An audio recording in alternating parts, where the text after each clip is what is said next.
Halo, Assalamualaikum warahmatullahi wabarakatuh. Perkenalkan, nama saya Sri Indah Stuti dari Program Studi Ilmu Pemerintahan Fakultas Ilmu Sosial dan Ilmu Politik Universitas Muhammadiyah Yogyakarta. Berdirinya saya di sini tidak jauh dari tujuan menjelaskan apa itu ilmu sosial dan politik. Sesuai dengan fakultas saya, sosial dan politik. Sosial adalah keadaan di mana terdapat kehadiran orang lain. Kehadiran itu bisa berupa nyata atau hanya imajinasi saja.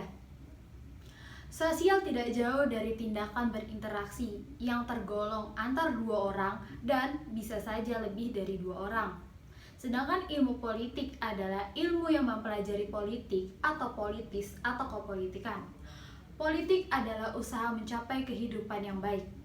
Ilmu politik merupakan pelembagaan yang berhubungan antar manusia yang dilembagakan pada macam-macam badan politik, baik suprastruktur politik dan infrastruktur politik.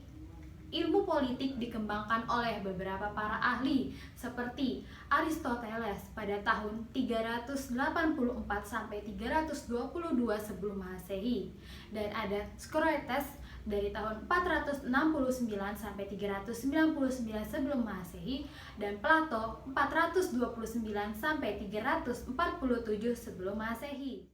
Di dalam politik banyak hal yang dibahas. Tidak hanya mengandung tentang politik negara, namun juga tentang bagaimana cara pemerintah menangani tentang masalah-masalah yang ada di internal negaranya, seperti permasalahan bencana alam, teror di negaranya, dan pengembangan sumber daya manusia dan sumber daya alam yang dimiliki oleh negaranya. Jika membahas tentang politik, maka kita akan membahas partai negara, demokrasi, wewenang negara, dan masih banyak yang lainnya. Dengan ini, saya akan membahas tentang lebih fokusnya ke dalam bidang demokrasi. Pengertian demokrasi secara umum adalah sistem pemerintahan dengan memberikan kesempatan kepada seluruh rakyat negara dalam pengambilan keputusan, di mana keputusan itu akan berdampak bagi kehidupan seluruh rakyat. Artinya, rakyat bertindak sebagai pemegang kekuasaan tertinggi di dalam negara. Abraham Lincoln berpendapat kalau demokrasi merupakan sistem pemerintahan yang dirancang dari rakyat, oleh rakyat, dan untuk rakyat. Sedangkan bagi Caris Costello, demokrasi termasuk sistem sosial dan politik yang membatasi kekuasaan pemerintah dengan hukum demi melindungi hak seluruh warga negara. Pada pertengahan abad ke-5 sebelum Masehi, Demos dan Kratos adalah sebutan untuk sistem politik yang berlaku di beberapa kota, yaitu Yunani saat itu. Salah satunya Athena. Demokrasi mencakup kondisi sosial, ekonomi, dan budaya yang memungkinkan adanya praktik kebebasan politik secara bebas dan setara. Demokrasi juga merupakan seperangkat gagasan dan prinsip tentang kebebasan beserta praktik dan prosedurnya. Demokrasi mengandung makna penghargaan terhadap harkat dan martabat manusia.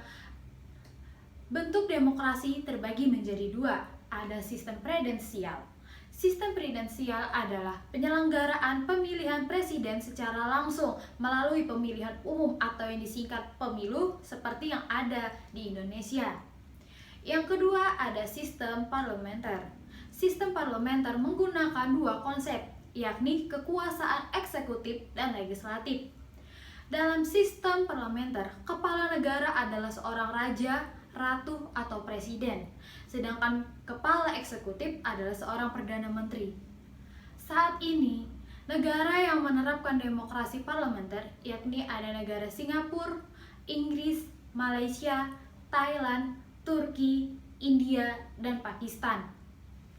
Jadi, itulah pengertian singkat tentang sosial dan politik yang dapat saya sampaikan. Jika kita membahas lebih dalam tentang sosial dan politik, maka tak cukup waktu yang dapat saya sampaikan di sini. Mungkin di lain waktu kita akan membahas tentang demokrasi lebih jauh. Mungkin itu saja yang dapat saya sampaikan. Jika ada salah dan kekurangan, saya memohon maaf. Wassalamualaikum warahmatullahi wabarakatuh.